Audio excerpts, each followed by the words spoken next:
Muy buenos días, agradeciendo la invitación de todo el comité organizador. Saludos paternos también para nuestra señora decana, la doctora Josefa. Y bueno, para mí es un gusto compartir con ustedes. Recordemos que la reanimación cardiopulmonar es un tema muy importante. Como siempre yo menciono, no siempre uno sale de la casa a la calle o no siempre salimos a trabajar y decimos hoy día vamos a reanimar, pero tenemos que estar preparados para este proceso. Otra cosa importante, si bien es cierto, y lo vamos a conversar en la segunda parte, nuestras guías que tenemos actualmente vigentes es del año 2020. Sin embargo, ya el proceso de todo lo que es el consenso 2025 está en proceso. Es así que en diciembre ya hemos tenido algunos alcances para lo que va a ser la guía 2025. Y eso en la segunda parte, en la parte circulatorio, lo vamos a conversar de los nuevos alcances que se está considerando o los puntos importantes que se va a poder ver para el año 2025. Muy bien, entonces vamos a hablar del tema de anatomía y fisiología básica del soporte vital. Tenemos un tiempo programado, hay que tratar de ajustarnos. Y si hay alguna pregunta, por favor lo hacen con gusto para poder absorberlo como lo que han indicado. Muy bien. Recordemos que cuando hablamos de RCP, soporte básico de vida, tenemos que recordar que tenemos dos situaciones específicas acá. Puede darse un paro respiratorio, por separado un paro cardíaco, o pueden ser ambos, ¿no? Entonces, cuando nosotros hablamos de un paro respiratorio, estamos hablando de la ausencia de la capacidad respiratoria que puede tener las personas, ¿no? De repente, en un adulto, tenemos a veces la costumbre inadecuada de comer y al mismo tiempo ir hablando y podemos llegar a producir un atragantamiento que se denomina OVACE, ¿no? Obstrucción de vía aérea por cuerpo extraño, que también se puede dar, por ejemplo, en los niños pequeños por una pieza de repente muy pequeña de juguete, o también durante el proceso de repente que uno entra ahora que estamos en tiempo de verano a la piscina olímpica o a la playa y tragamos agua en forma abundante, entonces vamos a tener en los primeros minutos paro respiratorio. También al paro respiratorio nos va a llevar algunas sustancias, por ejemplo, los opiácicos puede llevar a que el bulbo cefalorraquídeo, que es el centro regulador de la respiración, se inactive y haga al paciente un paro respiratorio. Por otro lado, podemos tener un paro cardíaco, donde la actividad eléctrica de nuestro corazón sufre un cortocircuito y deja de funcionar. Recordemos que podemos llegar a esto por alteraciones de la actividad eléctrica, dado que recordemos que nuestro corazón comienza la actividad eléctrica en el nodo sinusal que está ubicado en la aurícula del lado derecho en la base de la vena cava superior. Por algunos detalles que podemos considerar como enfermedades crónicas, malformaciones, cardiopatías, puede darse una activación de focos ectópicos, una alteración hemodinámica que al final de cuentas termina produciendo un paro o una inactividad de la actividad eléctrica. Pero también podemos tener la combinación de ambos, ¿no? Paro cardiorrespiratorio o PCR, que es lo que van a tratar durante todo este proceso de lo que estamos realizando el curso, ¿no? Lo que se busca aquí es tener una RCP de alta calidad. Y para eso vamos a conversar estos temas básicos de la fisiología. ¿Por qué se sucede? ¿Por qué llega? ¿Por qué necesitamos comprimir? ¿Por qué necesitamos la frecuencia? ¿Por qué necesitamos hacer el 32? ¿Por qué necesitamos hacer una profundidad de 5 a 6 centímetros?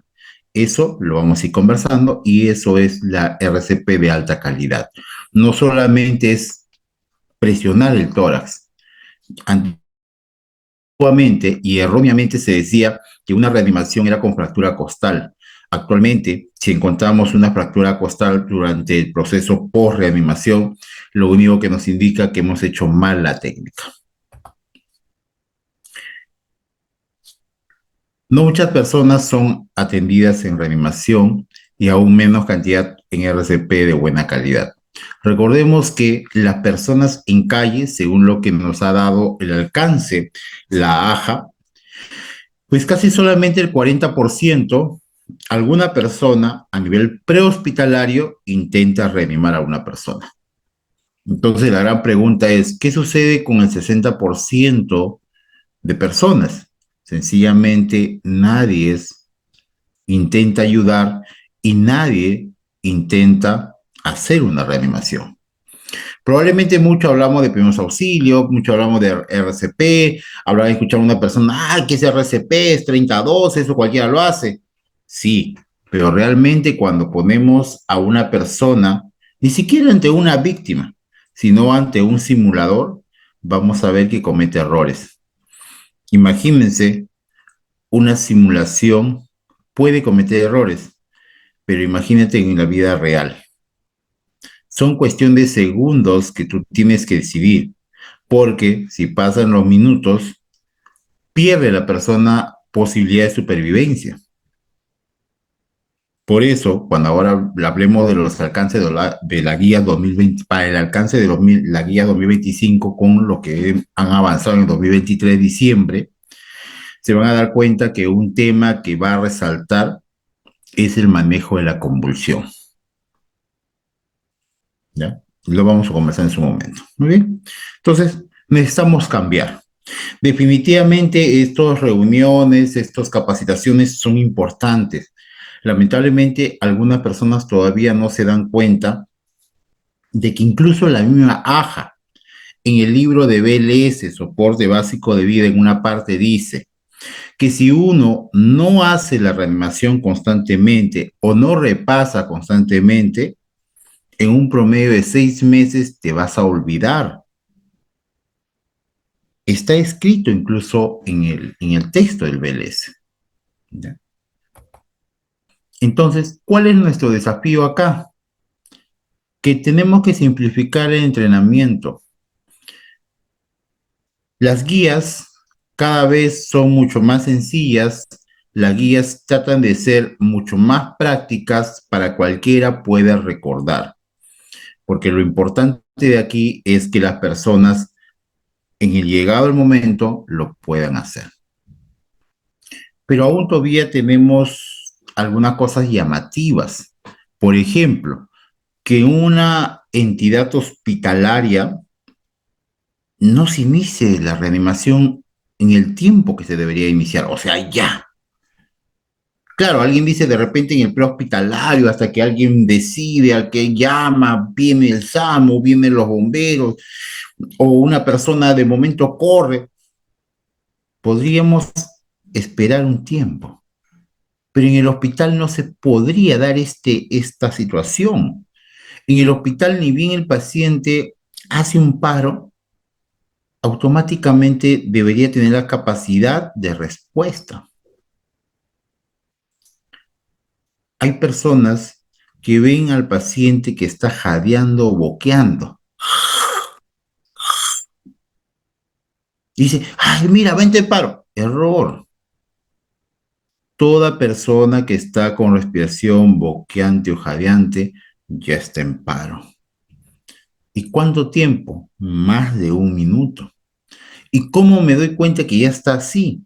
Abre las pupilas, abre los ojitos, mira las pupilas. ¿Cómo lo vas a ver? Grandes, midriáticas. ¿Qué me significa una persona con una midriasis? Que no está perfundiendo, que no está oxigenando. Si yo espero que el personal médico llegue, si yo espero que el equipo de respuesta llegue, pasarán 10, 15 minutos y por eso muchas veces a nivel hospitalario llegan a constatar y no debería ser eso. De repente alguien me dice, oye Julio, pero yo me olvidé en el momento que vi el paciente en paro. Ahora, no es difícil ver un paciente que esté en paro. ¿Cómo yo sé que un paciente está en paro? Pulso, una cuestión básica que todos aprendemos. Respiración es una cuestión básica que todos aprendemos. O sea, no necesitamos más cosas científicas. evaluar el pulso, mirar la respiración. ¿Es pan de caja torácica? No es pan de caja torácica. Punto. ¿Respira o no respira? ¿Tiene pulso o no tiene pulso? Nada más. No hay necesidad de más cosas científicas para determinar que un paciente esté en paro. Necesitamos mejorar la efectividad. ¿Y cómo? En nuestras unidades, en nuestros centros hospitalarios, tenemos nuestro desfibrilador, ¿verdad? Actualmente, casi todas las entidades, tanto de salud como MINSA y privados, nuestro sistema de desfibrilador también tiene DAE de adulto y DAE en general. O sea, ese mismo equipo de desfibrilador manual tiene DAE. Entonces, ¿qué quiero decir con esto para continuar? Si yo no sé qué hacer en el momento que evalúo que un paciente está en paro, jalo mis parches, coloco mis parches, pongo en DAE y lo que me vaya diciendo el equipo, yo voy a ir haciendo. Tenemos que mejorar la efectividad a nivel hospitalario. A nivel prehospitalario, necesitamos formar más gente, más personas involucradas para que cuando alguien llegue a hacer un paro, tengan la capacidad de poder identificar rápidamente, activar el sistema de emergencia e iniciar el masaje cardíaco. ¿Para qué? Valorar un RCP de alta calidad. No tengo cómo ventilar. No te preocupes, ahorita vamos a conversar. No puedes ventilar, no quieres ventilar, tienes riesgo de ventilación. Hemos pasado la pandemia, pero masajeando estás haciendo bastante por el paciente. Esta es una problemática, ¿no? Que hemos hablado. A nivel intrahospitalario. Imagínense si a nivel intrahospitalario tenemos las dudas, como vemos la imagen de esta persona, ¿qué hago? ¿Ventilo, comprimo, desfibrilo? ¿No? ¿Qué hacemos? Si identificaste que está en paro, inicia el masaje. Con eso estás ayudando bastante hasta que el equipo llegue y complemente todo lo demás. Ahora, a nivel prehospitalario, sí, pues tenemos deficiencias todavía. Nuestro equipo prehospitalario debería llegar al lugar de cualquier evento en un promedio máximo de 10 minutos, ¿no?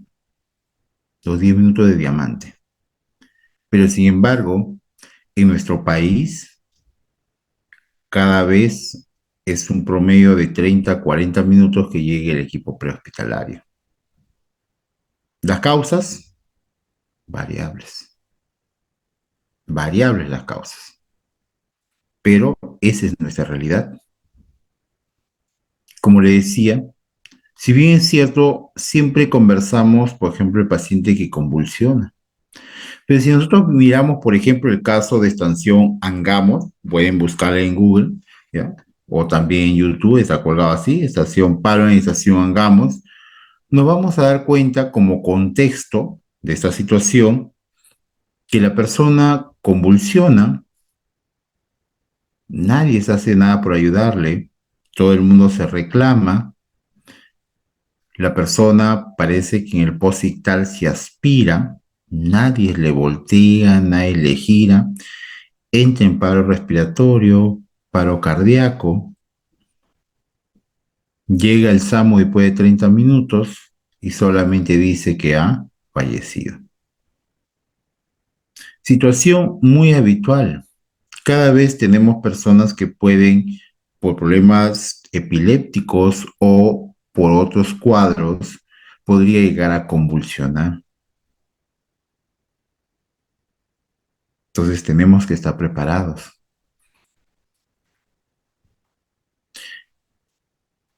¿Qué observamos de todo esto? Pues hay desconocimiento en el tiempo de inicio vital, es importante. Porque recordemos que si nosotros iniciamos la reanimación básica en antes de 4 minutos y el avanzado antes de las 6, no va a haber daño neurológico.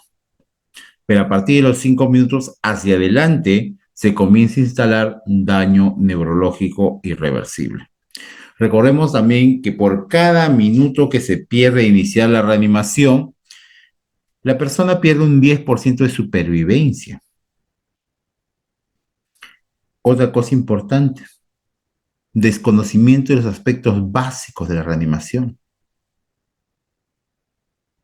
Como le decía, ¿cómo sé que el paciente está en paro cardiorrespiratorio? Fácil. Con lo que nos enseñan lo básico en pregrado o nos enseñan en el instituto. Evaluar pulso, mirar la respiración. No necesitamos más cosas científicas. Pulso en el adulto, pulso carotídeo, utilizando dos deditos. Sabemos que este dedo no utilizamos porque este dedito tiene su propia pulsación, ¿no? Porque la irrigación llega hasta acá, entonces este no se utiliza. Pulso carotídeo. En los lactantes, pulso braquial, ¿no? Y iniciar el masaje si no tiene pulso y no respira. Otra cosa importante, primeros auxilios, que si bien es cierto, todos deberían manejar, todos deberíamos utilizarlo. Las personas que trabajan en cualquier establecimiento de actividad física y cualquier contexto laboral deberían saber primeros auxilios y dentro de eso está invocado la reanimación cardiopulmonar. Sin embargo, hay algunas situaciones que no se dan, pues.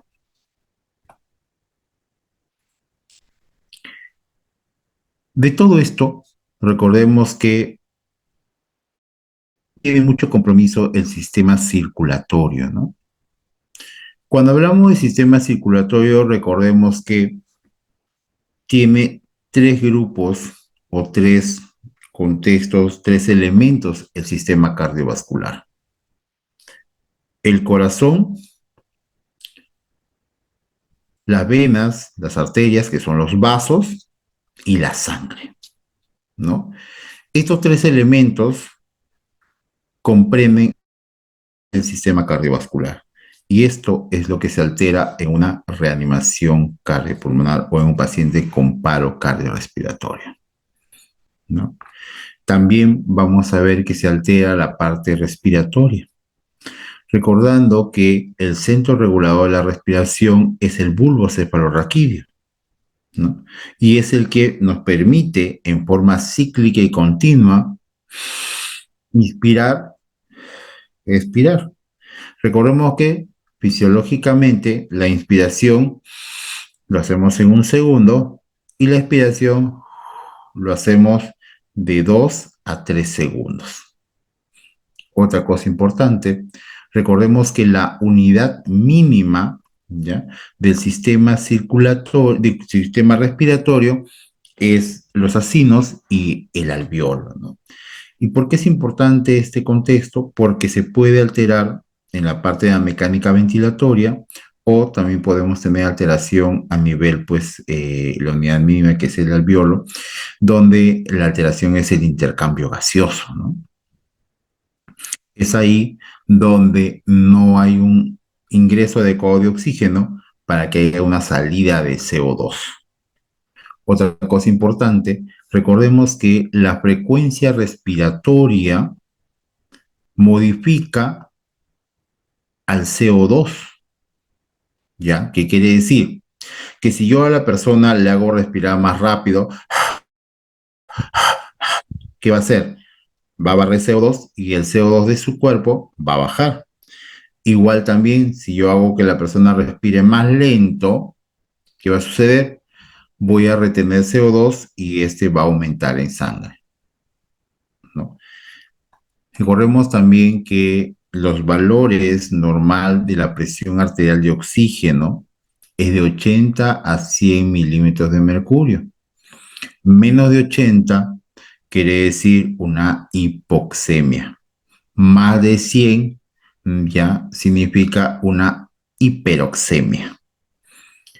Igual los valores del PCO2 o de anhídrido carbónico, ¿ya? Es de 35 a 45 milímetros de mercurio, ¿no? Menos de 35, hipocapnia. Más de 45, hipercapnia.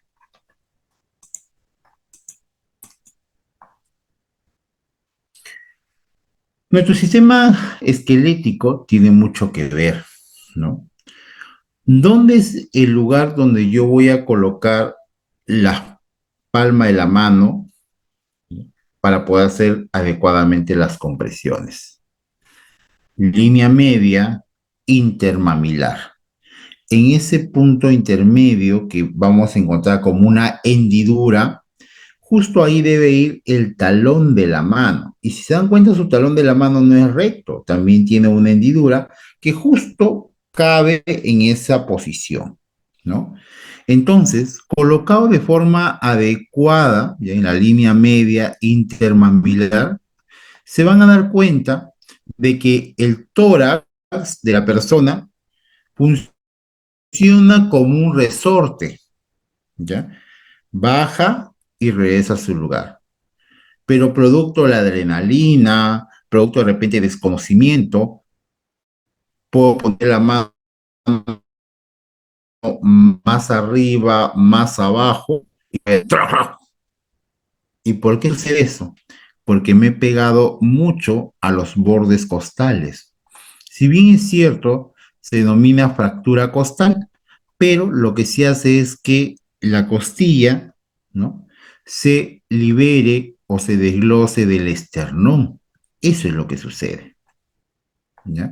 Entonces, tengamos muy en cuenta cuando vamos a masajear a nuestro paciente o a la persona que vamos a reanimar, la ubicación, línea media, intermamilar, ahí va el talón de la mano, menos dominante abajo, más dominante encima.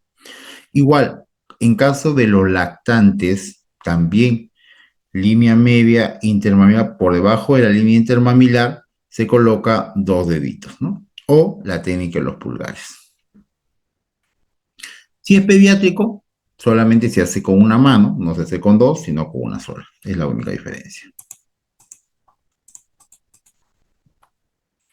Muy bien, entonces, ¿qué sucede durante todo este proceso del paro cardiorrespiratorio, ¿no? Lo que estamos hablando de la reanimación como un proceso para poder ayudar a reperfundir, porque recordemos que durante el paro cardiorrespiratorio, pues ese paro, parada, se paraliza tanto la respiración como la circulación. ¿Se puede parar uno solo de ellos? Sí, como hemos mencionado, puede haber paro respiratorio y el paciente puede seguir teniendo pulso. Por ejemplo, si la persona entra a al mar de repente y de repente no sabe nadar, pero en este proceso lo sacan rápido, evalúan rápidamente, no respira, pero sí puede tener pulso. Entonces es un paro respiratorio. Igual, de repente alguien utiliza alguno de estos productos ilegales como la cocaína y por inhalación puede producir depresión del bulbo cefalorraquídeo. Igual, primero encontramos que hay paro respiratorio, el paciente no ventila, pero sí vamos a encontrar que hay pulso, ¿no? Pero, por ejemplo, en un paciente con fibrilación ventricular o taquicardia ventricular sin pulso, pues no vamos a encontrar ni frecuencia cardíaca, ni pulso, ni respiración, ¿no? Entonces, en estas situaciones recordemos que nuestras células,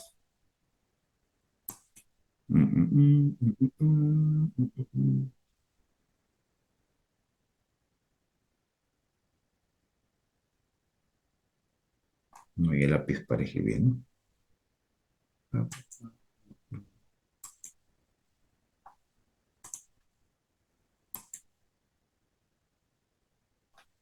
Bueno,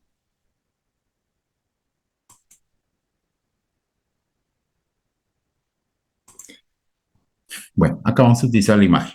Entonces recordemos que nuestra célula trabaja con oxígeno, ¿no? Por eso se dice que las células tienen un trabajo aeróbico, pero por algunas situaciones, esta cantidad de oxígeno que les sirve para hacer sus intercambios, su metabolismo, de transportar el oxígeno, el ATP, se ven mediados, ¿no? Se ven alterados y se pues altera alguna de las funciones, ¿no? Esenciales, facultativas que tiene pues la célula. Pero la célula para no morir, para no llegar a una lisis, que al final de cuentas es la muerte de la persona, ¿qué sucede? Comienza a sacar de su reservorio natural la célula, pues su reserva. ¿Y dónde tiene la célula su reserva? En la mitocondria. Entonces, la célula para no morir, ¿qué sucede? De la mitocondria saca oxígeno, saca ATP y comienza a producir ácido láctico. ¿Cuánto es el ácido láctico normal? De 0,6 a 1,6. ¿Qué nos indica el ácido láctico? Que la célula está utilizando sus últimas reservas para no morir. Te vas a dar cuenta que un paciente post paro cardíaco, después de la reanimación que hemos sacado, hemos masajeado, desfibrilado, utilizado adrenalina, descargado, ¿cómo sale el ácido láctico? 8, 9, 7 de ácido láctico, porque la célula está trabajando al máximo para no colapsar, ¿no? Y bueno, eso también se encuentra pues en el ciclo de Kerr, ¿no? De Kerr. Muy bien, vamos a continuar.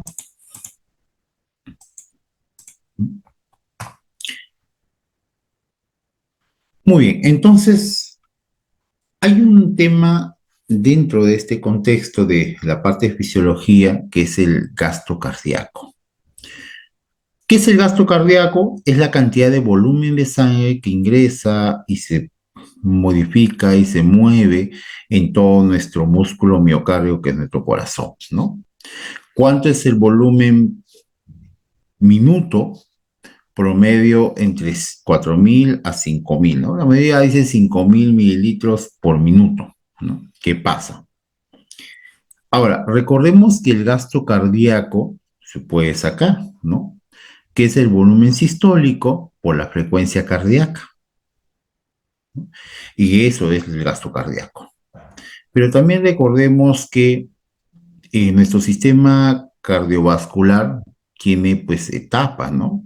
Tiene etapa de precarga, poscarga, ¿no? Donde se hace la parte de la sístole y la diástole, ¿no? La sístole, que es el llenado del músculo miocárdico, y la sístole, que es la compresión, ¿no? O la salida de la sangre.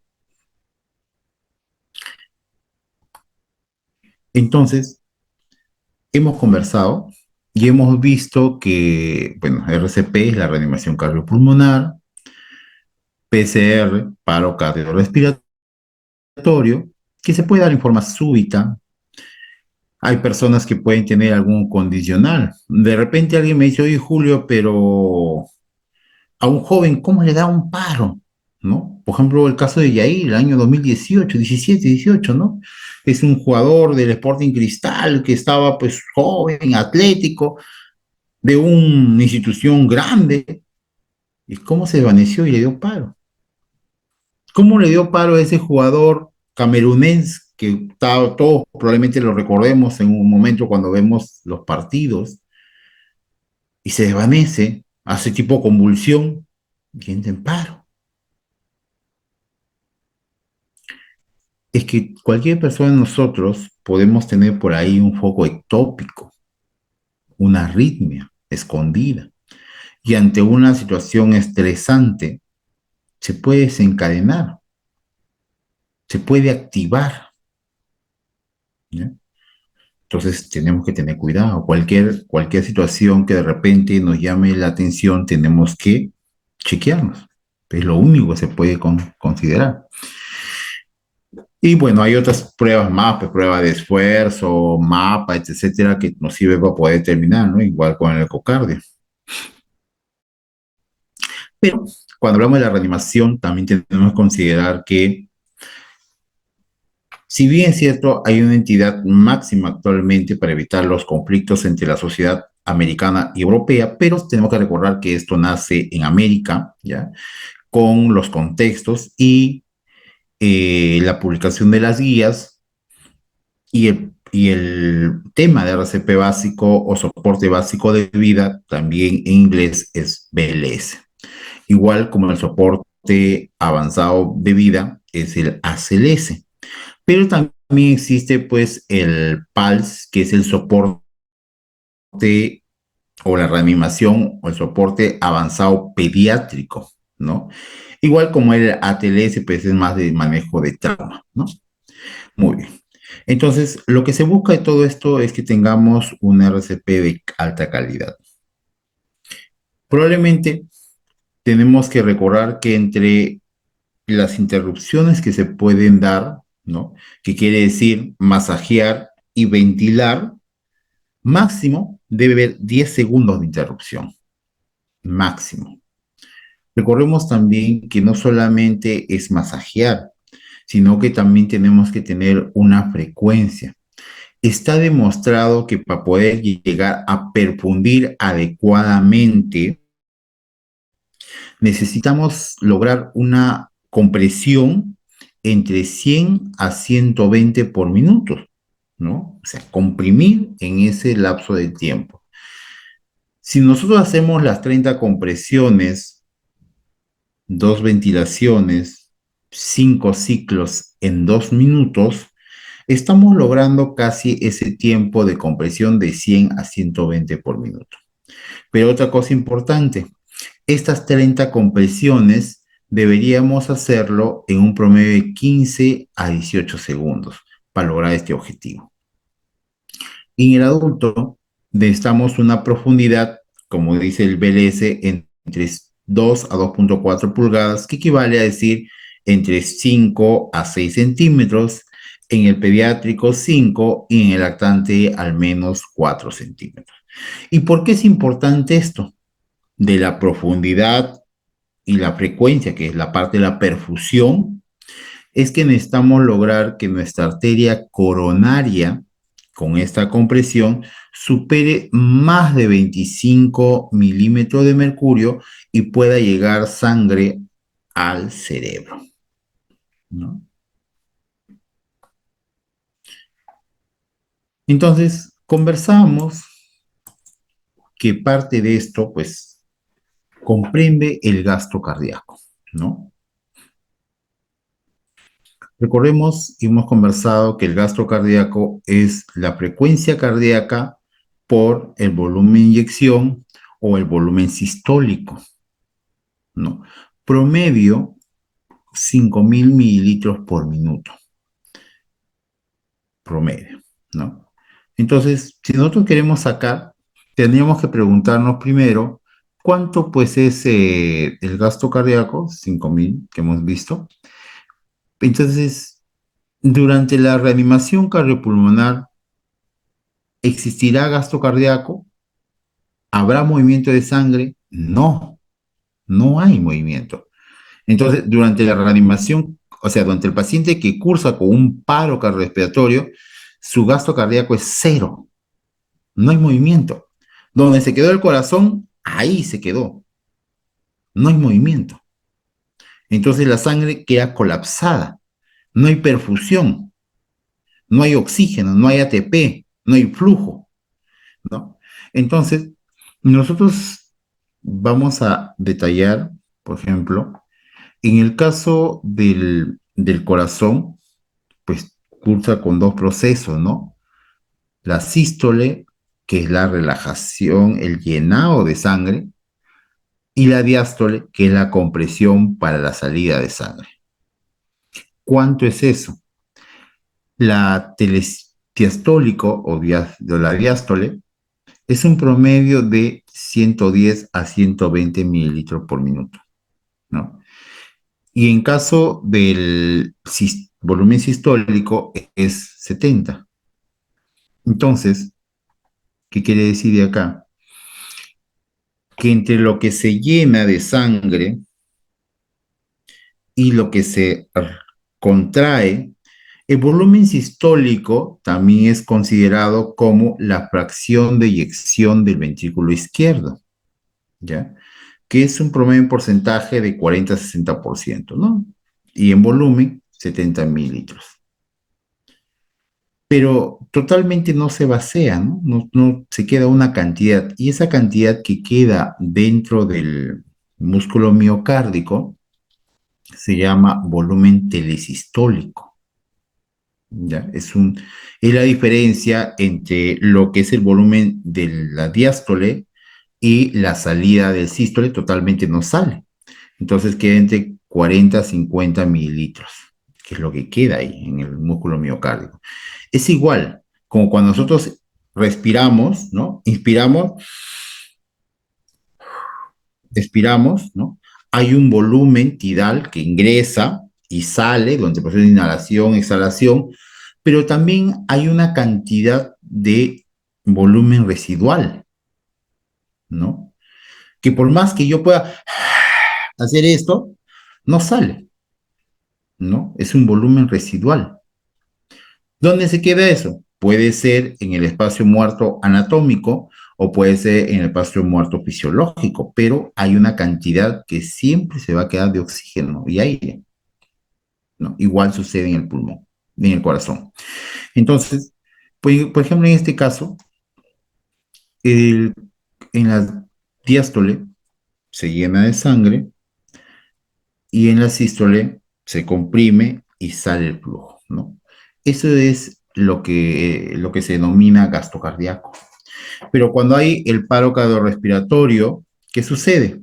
Queda colapsado, queda colapsado.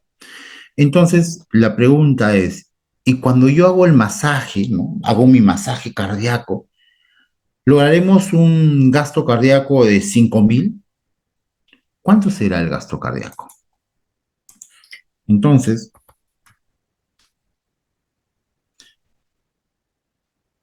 cuando nosotros tenemos un paciente en paro cardiorrespiratorio y nosotros hacemos el masaje cardíaco, por más que hagamos de forma adecuada sus 30 compresiones en un promedio de 15 a 18 segundos para lograr por lo menos de 100 a 120 compresiones por minuto, ¿ya? Y voy a tener una profundidad de 5 a 6 centímetros en el adulto, a pesar de cumplir esos criterios adecuados, máximo le voy a dar el 30% de lo que corresponde al gasto cardíaco, ¿no? Entonces, del flujo. Entonces, si yo digo el 30%, le saco al volumen sistólico, ¿ya? A la cantidad de sangre que sale, va a ser más o menos unos 21 mililitros, ¿no? Entonces, de acá yo puedo sacar cuánto de volumen realmente estoy o cuánto de gasto cardíaco estoy logrando en el momento que hago, en lo mejor de los casos, una reanimación cardiopulmonar, ¿no? Entonces, recordemos que el gasto cardíaco es la frecuencia cardíaca por la resistencia vascular, ¿no? O lo que es la sístole, ¿no? Entonces, por ejemplo, me ha salido acá que solamente es 21 mililitros por lo máximo que puedo llegar a hacer en frecuencia cardíaca, como le decía, es de 100 a 120. Saquémoslo con el mínimo, 100. 100 por 21 me sale 2100. O sea, quiere decir que en los mejores de los casos, que yo haga adecuadamente mi reanimación cardiopulmonar, logrando esa frecuencia, esa profundidad, lo cual me conlleva a determinar que mi arteria coronaria está superando la presión por encima de 25 milímetros de mercurio, solamente estoy logrando el gasto cardíaco, mire, en 2100 mililitros por minuto. ¿Cuánto es lo normal? 5000 promedio. O sea, estamos incluso casi al 50%. Imagínense qué será si de repente yo doy una frecuencia menos o no llego a la profundidad, entonces de repente ni siquiera llego a 2100 mililitros. ¿Y por qué es importante el gasto cardíaco? Porque mediante este proceso vamos a llevar sangre a todas las partes periféricas, ¿no? Para cumplir la función del sistema circulatorio, tanto mayor como menor, ¿no? Que es mayor corazón, toda la parte periférica, y menor, que es corazón pulmón, ¿no? Por eso es importante la profundidad y la frecuencia, que es lo que vamos a ir conversando durante este tiempo. ¿Ya? Igual en la parte respiratoria es importante. Si bien es cierto, nuestro CO2, ¿ya? Nuestro CO2 es 35-45 y nuestro PO2 es de 80-100 milímetros de mercurio, pero sin embargo, como hemos visto, inicialmente la célula, como no le llega aporte de oxígeno, ¿qué va a hacer? Va a sacar de la parte interna su reserva de la mitocondria y va a comenzar a producir oxígeno, ATP, pero también va a comenzar la producción de ácido láctico, ¿no? Si bien es cierto, esto compensa en un momento determinado a nivel alveolar para que haga el ingreso de oxígeno y la salida de CO2 con este proceso que hacemos del masaje cardíaco, ¿ya? Y por eso de aquí determina una cosa. Normalmente se recomienda cuando hacemos el RCP hacer 30 compresiones, 2 ventilaciones, ¿verdad? Pero sin embargo, también tenemos que recordar, incluso antes de pandemia, ya la guía me decía, si hay riesgo de infección, hay riesgo de contaminación, porque la persona puede tener un problema respiratorio, puede tener lesiones bucales, ¿qué hacemos? Masajeamos, masajeamos, masajeamos. ¿Qué pasa y cómo enseñamos a los legos, a las personas que no tienen conocimiento en salud? Solamente masajear. Ahora, ¿no será importante la ventilación? Sí es importante, pero ¿cuánto tiempo te demoras de forma adecuada entre lo que dejas de comprimir, te posicionas, colocas la cabeza, extiendes la cabeza, haces maniobra frente al mentón, ocluye la nariz, apertura la boca, sellas bien, ventilas para que expanda el pulmón, haciendo 2 ventilaciones cada uno de 1 segundo, promedio de 10 segundos? ¿Cuánto de PO2 le vas a dar en cada ventilación? Lo mejor de los casos, sabes que vas a llegar a un 21%, ¿verdad? Lo máximo, 21%. Pero recuerda, ya, recuerda también otra cosa, que si tú no sellas la nariz, no sellas la boca, no expande el pulmón, máximo estamos llegando a un 4% de PO2. ¿Qué es el PO2? Fracción inspiratoria de oxígeno. ¿Qué es eso? De toda la cantidad de aire,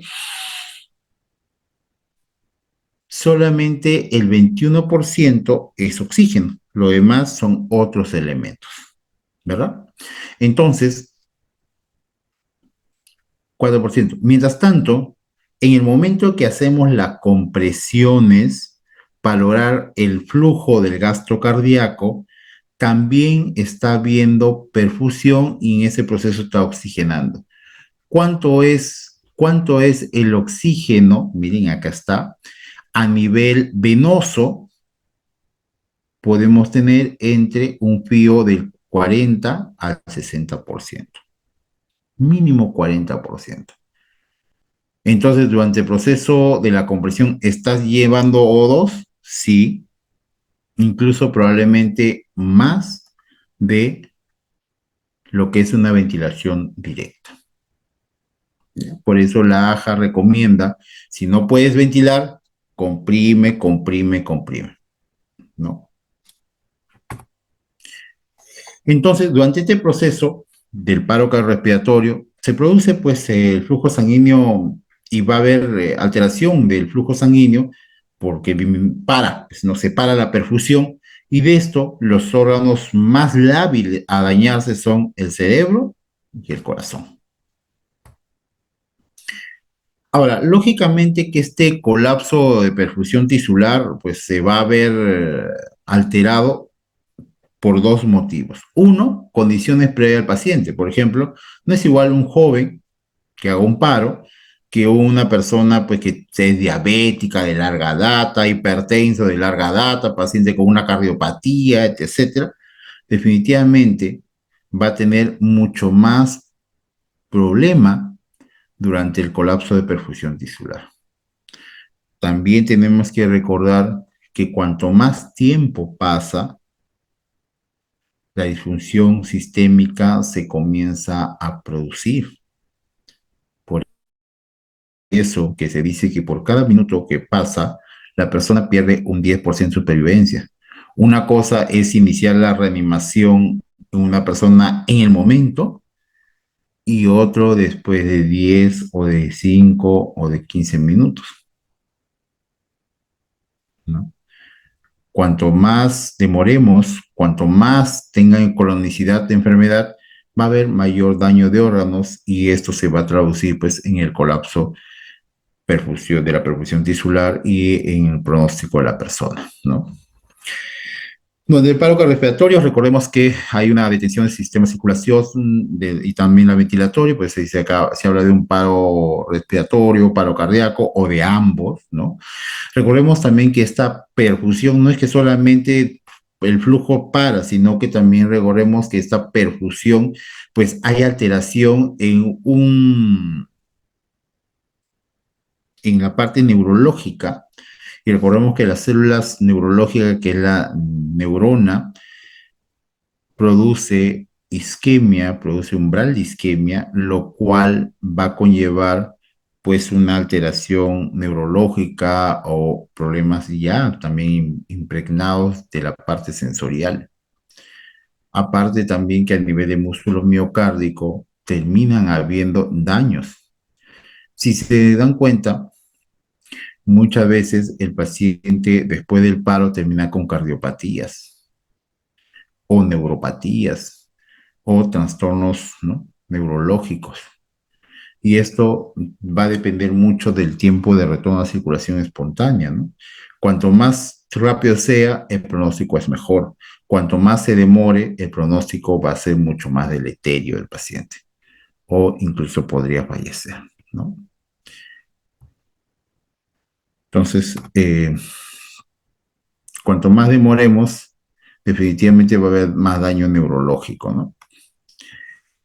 Vamos a ir avanzando, pues estamos en el tiempo, se nos está corto.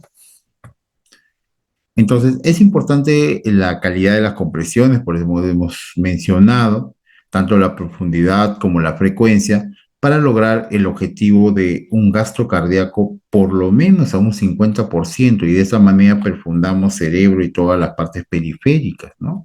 Y busquemos pues una repercusión rápida y una recuperación espontánea del sistema circulatorio. Entonces, por ejemplo, esta gráfica muestra que cuando hacemos una profundidad entre 5 a 6, lo que se pide en un adulto, vamos a ver que hay un mejor índice cardíaco, ¿no?, de perfusión. Ahora, durante este proceso de la reanimación, del paro cardiorrespiratorio, vamos a encontrar que hay algunas situaciones especiales, ¿no? Especialmente cuando encontramos pacientes adultos que pueden llegar al paro con un problema eléctrico, como puede ser una fibrilación ventricular o una taquicardia ventricular sin pulso. La cantidad de personas que cursan con esto son entre un 25 a 35%, ¿no? Durante el paro, no solamente para o se detiene la actividad eléctrica, sino producto de esto también para la perfusión, para la parte de contractilidad del músculo miocárdico y definitivamente disminuye todo el flujo sanguíneo sistémico que es la perfusión, ¿no? En el adulto podría llevar también a un paro cardiorrespiratorio algunos problemas crónicos obstructivos, como es el caso, por ejemplo, de los ateromas, ¿no? Formación de ateromas, obstrucción, espasmos a nivel del músculo miocárdico. Esto también se debe justamente a algunos problemas que ya conocemos, como es el colesterol elevado, tabaquismo, estrés, sedentarismo, diabetes, hipertensión. Todas estas enfermedades crónicas puede conllevar que el músculo miocárdico tenga esta labilidad y esta posibilidad de desencadenar, ¿no? Ocluyendo algunas arterias conocidas, ¿no? Coronaria derecha, coronaria izquierda, circunfleja, que al final de cuentas termina haciendo que el músculo miocárdico se agote y se paralice, ¿no? A nivel prehospitalario tenemos algunas patologías como enfermedades coronarias, que son más lábiles, las enfermedades miocárdicas, cardiopatías hipertróficas, dilatadas, algunas actividades eléctricas que se podría de repente pasar y que de pronto se activan, ¿no? Como por ejemplo el síndrome de Brugada, que es también por reflejo vagal. ¿Cuántas personas han llegado al paro por una endoscopía? Han llegado al paro por la colocación de una sonda nasogástrica, han llegado al paro por una aspiración de secreción o por colocación de un enema, ¿ya? Hay personas que son más lábiles y producto de este reflejo vagal llega al paro y este es el síndrome de Brugada. Hay que tener mucho cuidado.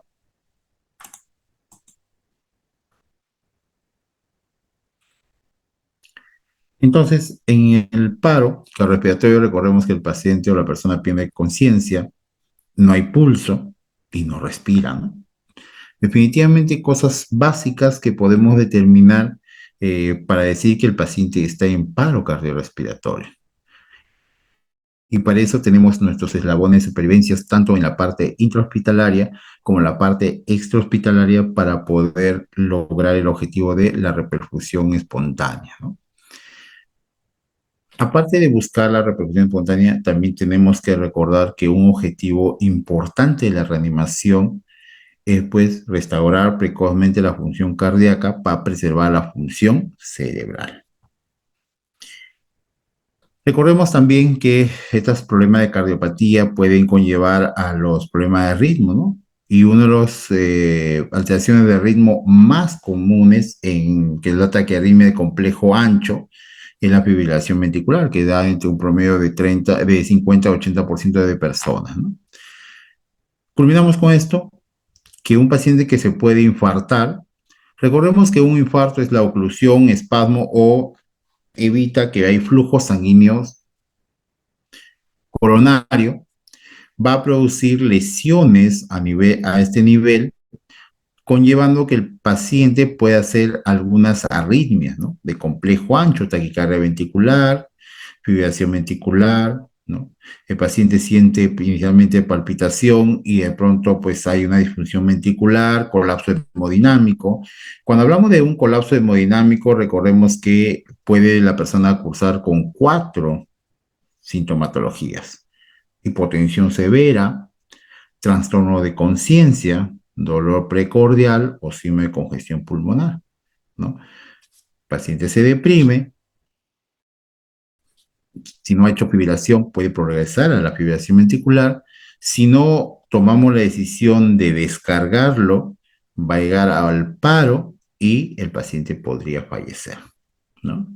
Entonces, de ahí recordemos que hay ritmos de paro que se puede desfibrilar y con esta descarga tranquilamente pueden salir, como es la fibrilación ventricular, la taquicardia ventricular sin pulso. Y las que no se desfibrilan, solamente lo vemos en las películas, en la sistolia y la actividad eléctrica simple, ¿no?